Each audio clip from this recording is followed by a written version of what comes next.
బేసిక్‌గా ఏంటి అంటే చాలా మందికి స్పెర్మ్ కౌంట్ అనేది బాగా తక్కువ ఉంటుంది. అవును. ఉన్నా కానీ విత్ ఫెర్టిలిటీ ప్రొసీజర్స్ మీరు how it is possible ma'am? Sperm count చాలా తక్కువ ఉన్నప్పుడు గూడా ఎలాగా ఐవీఎఫ్ త్రూ వాళ్ళు కన్సీవ్ అయ్యేలా ఎలా చేయగలరు? యాహ్!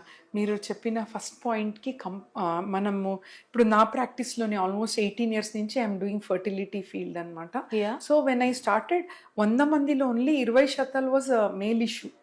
ఇప్పుడు ఈ 18 ఇయర్స్ తర్వాత 100 మెంబర్స్ కపుల్స్ వస్తే ఆల్మోస్ట్ 45% మేల్ ఇష్యూస్ అనమాట. అవునా? ఎక్కువగా 20% ఇంక్రీజ్ ఇన్ 20 ఇయర్స్ చూస్తున్నాం. చూడ్డానికేమో లేడీసే వీక్‌గా కనబడుతూ ఉంటారు. బట్ మెయిల్ ఇష్యూస్ చాలా ఇష్యూస్ ఎక్కువున్నాయి. ఎక్కువగా ఈ మధ్యలో. రీజన్స్ అయితే ప్లెంటీ అండి. Because we don't know many reasons ఉంటాయి. అండ్ వాటిలో కొన్ని రీజన్స్ ఏమైనా చెప్తారా? అంటే ప్రివెంటబుల్ గురించి చెప్పగలిగితే అండి, స్పర్మ్ ఇన్ఫెక్షన్ ఇండియాలో ఎక్కువగా దానివల్ల కూడా ప్రాబ్లమ్స్ చూస్తున్నాం. స్పెర్మ్ ఇన్ఫెక్షన్స్ కూడా జరుగుతాయా?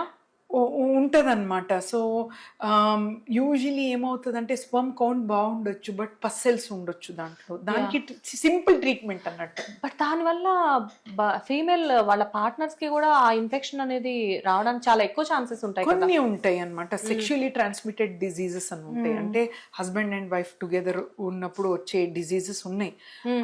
అదే కాకుండా ప్రత్యేకంగా మేల్స్ లో కూడా మనం కొన్ని ఇన్ఫెక్షన్స్ చూడొచ్చు. సో ఇద్దరిలో వచ్చేది కొన్ని ఇన్ఫెక్షన్స్ ఉంటాయి. బ్యాక్టీరియల్ ఇన్ఫెక్షన్స్, లేదంటే it can be other organisms infections. First rule out చేసుకోవటం ఇంపార్టెంట్. అండ్ ఇది వన్ పార్ట్.